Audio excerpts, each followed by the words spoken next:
1,38,000 కోట్ల అప్పు ఒక సంవత్సరంలో.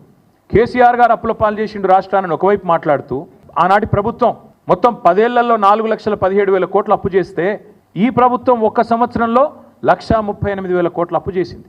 అంటే కేసీఆర్ గారి ప్రభుత్వం సంవత్సరానికి 41,000 కోట్ల అప్పు చేస్తే ఈ ప్రభుత్వం దానికి 3.5 రెట్లు ఎక్కువ ఒకటే సంవత్సరంలో 1,38,000 కోట్ల అప్పు చేసింది. నేను అడుగుతున్న, కేసీఆర్ అప్పు చేస్తే ఏం చేసింది కేసీఆర్ ప్రభుత్వం? 1,00,000 కోట్లు రైతు బంధు రూపంలో, రైతు రుణమాఫీ రూపంలో డైరెక్ట్గా రైతుల ఖాతాల్లో వేసింది. ₹1 వేసినవా నువ్వు వచ్చినాక రైతు భరోసా ఈరోజు వరకు లేదు. కేసీఆర్ ప్రభుత్వం జిల్లాకు ఒక మెడికల్ కాలేజ్ కట్టించింది 33 జిల్లాల్లో.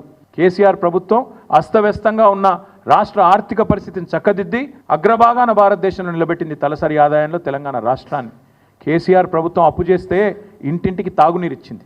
కేసీఆర్ ప్రభుత్వం అప్పు చేస్తే ప్రపంచంలోనే అతిపెద్దదైన లిఫ్ట్ ఇరిగేషన్ ప్రాజెక్టు కట్టింది. కేసీఆర్ ప్రభుత్వం అప్పు చేస్తే కొత్త మెడికల్ కాలేజీలు కట్టింది, కొత్త హాస్పిటల్ హైదరాబాద్ చుట్టూతా కట్టింది. హైదరాబాద్ నిండా ఇవాళ ఫ్లైఓవర్లు కనబడతా ఉన్నాయి, అండర్ పాస్లు కనబడతా ఉన్నాయి.